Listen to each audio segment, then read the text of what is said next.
Here in Costa Rica, we are trying to avoid that from happening. And we do try to do that by learning from our mistakes. For example, we have seen how, when a tarmac road is built, that's the beginning of the end for the forest. The highway to the Caribbean is a very important economic outlet for Costa Rica.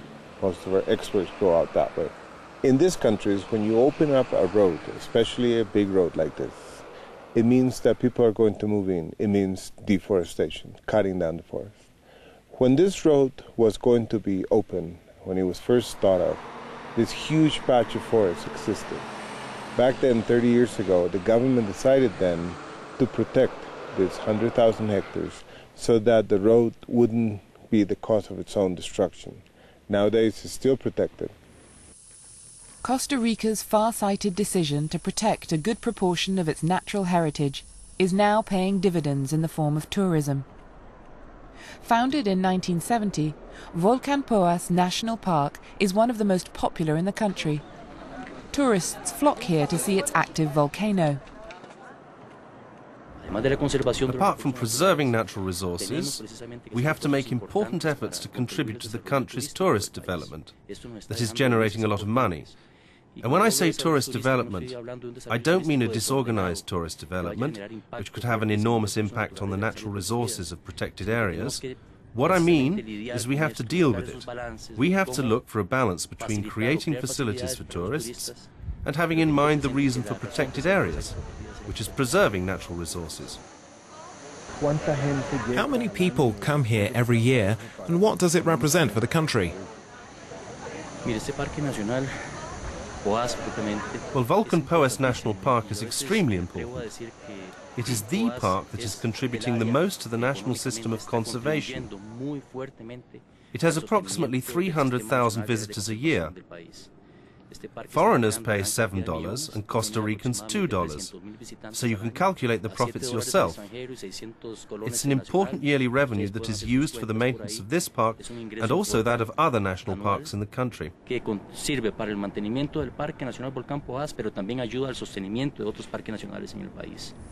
But there are those who argue that far too little of that income is going back into conservation. Mario Boza, the father of Costa Rica's protected areas, is one. The central government is using the funds collected by the parks in other needs. So the parks receive a fraction of the money they generate. So we have to find the mechanism how to be able to, for the parks, how to keep the money they generate, and at the same time to create a positive cycle in which when you keep the money, you develop ideas to generate more money. We can achieve that. That will be like a model, like a pilot project for other countries. How Costa Rica, as a developing country, could consolidate administrative and financially its system of protected areas. The private sector has been quick to cash in on the boom in nature tourism. Waterfall Gardens is one of the 200 privately owned ecotourism ventures to have sprung up in recent years. Everything at the resort has been expertly designed to attract the nature-loving tourist. Tell me, the owners of this place, are they interested in conservation or only business as such? What are they interested in?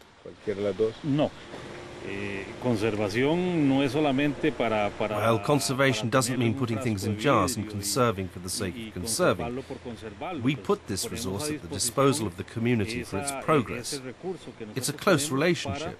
The company benefits from the forest benefits from the company because of the protection we provide, and the community benefits from the forest and from the company. The hotel is a big source of income for the community.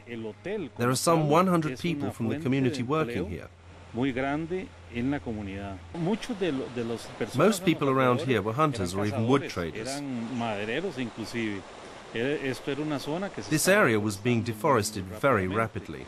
And by launching this kind of project, we're giving people the opportunity to know that there is a good relationship between the environment and the benefits people can obtain from it. In 2005, 1.3 million tourists visited the parks of Costa Rica, generating, according to the government's Environment and Tourism Ministry, an income of over $1 billion. So could Costa Rica's conservation solutions be applied in Haiti? I don't think the country is ready. Haiti is ready for conservation, no, because they have other basic needs to survive. So there is no possibility for thinking in the protection of wildlife or in creating national parks or not even in reforesting watersheds. But they will have to do that. They will have to reforest watersheds. They will have to reforest the entire country. Otherwise, the vicious cycle in which they are involved will continue. For Christian Mersman, the man with the job of mobilizing funds for the UN's fight against desertification, the crucial difference between Costa Rica and Haiti is good governance. One is acquiring it, the other has never had it.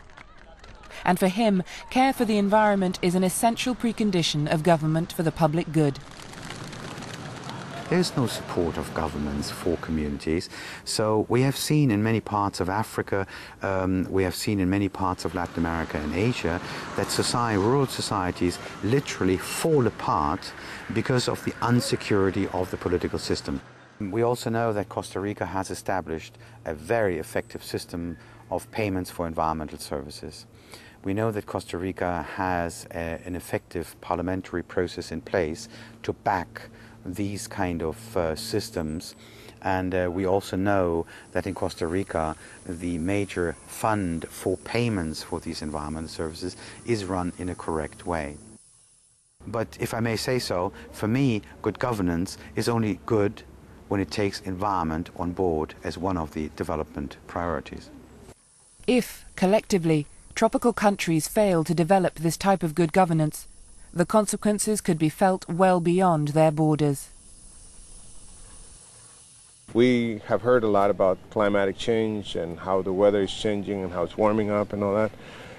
The tropics are probably a key to understanding and also buffering the effect of that, because what happens in the tropics is going to reflect dramatically on other areas, more so than other areas reflect in the tropics. Of course, everything is linked, but in the tropics, if we lose the equilibrium, we're going to incide very, very strongly on what happens in the rest of the world.